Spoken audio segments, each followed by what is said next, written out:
I remember being a kid and I told a coach I wanted to play for his team. So I'm the dude that will work excessively, almost obsessively, for something I really, really want. I felt I had prepared, done the work, studied the craft of the position at that level. I was ready for it. Not only did I bust my tail to get better, but I also studied the players in front of me. So much so that I happened to be privy that the coach spoke about my work ethic to his team, and he told them they could learn by watching my work ethic. I knew in my heart that I was ready. But here's the problem. The coach didn't see it the same. He knew something I didn't. But first, the most painful trait to learn to overcome is accepting who you really are. Not who you want to be, not who you plan to be, not who you'd like to be, or not even who you pretend to be, but accepting who you are. When you accept who you are, you acknowledge something that's hella painful. In one way or another, you don't measure up. Not that you can't do a specific task or ultimately be the person you want to be, but you acknowledge that you have flaws, insecurities. You're acknowledging you aren't perfect. Or in my case, you're not good enough to make a specific team. Specifically, the pain was that I knew I needed to accept that I wasn't good enough to make the team. Let's learn why acceptance is so important. Drew, let's get it.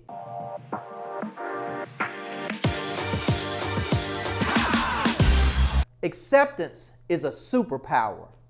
Yeah, you know my tagline, but let me share some real talk.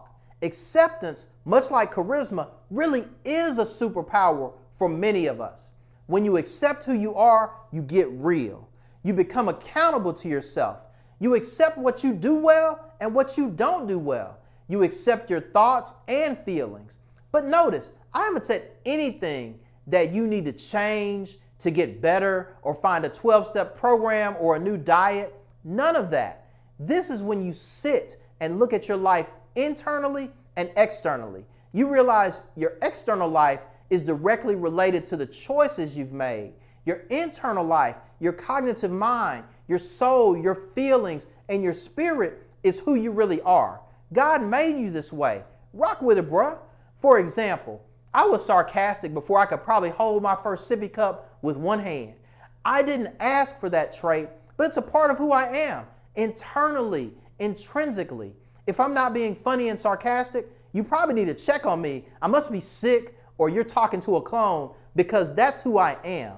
I accept that, flaws and all. Also, I accept that I'm pretty good at managing challenging situations.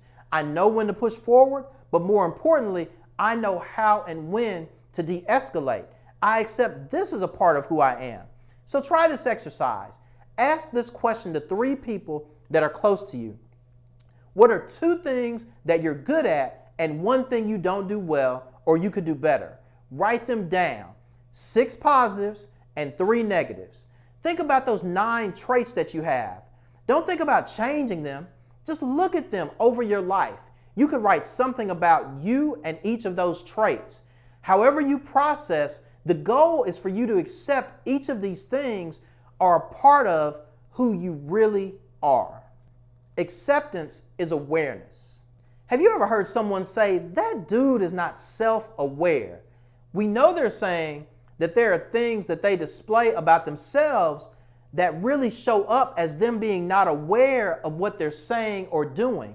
Often the lack of self-awareness shows up in a lack of listening skills, a lack of empathy, selfishness, and other traits that tend to focus on one's own self, looking externally rather than looking internally. When you look internally, what do you see? Do you like it? Do you not like it?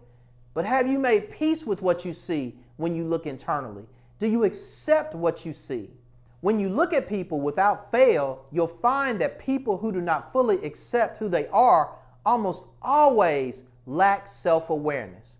For example, I remember I worked with this person who wanted to do what I did. And at that time, I was in sales, traveling across the country, making decent money. This guy wanted the same gig.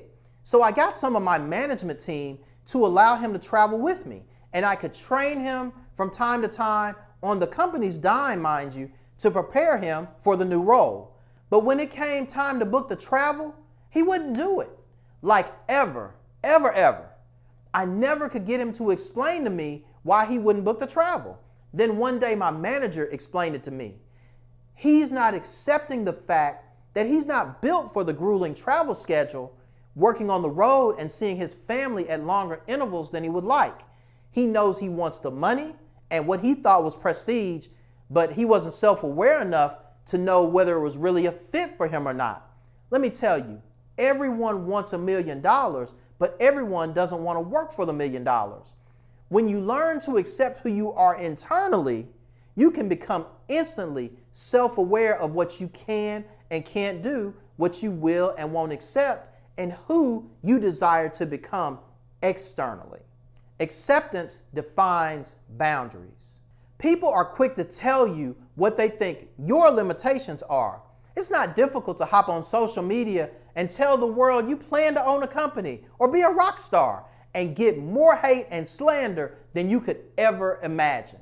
Even when you're winning, someone is going to find a way to make sure to let you know they think you're lying about winning, you're actually losing, or maybe both. The naysayers are white noise when you accept who you are. Use the ability to accept who you are to make the opinion of others only relevant when you ask for them.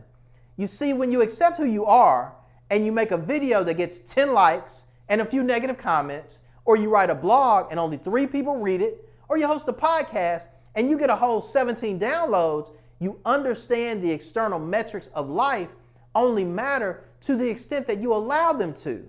The same goes for a book that sells 1 million copies, or you get a starring role in the next Netflix series. Bring me on, by the way.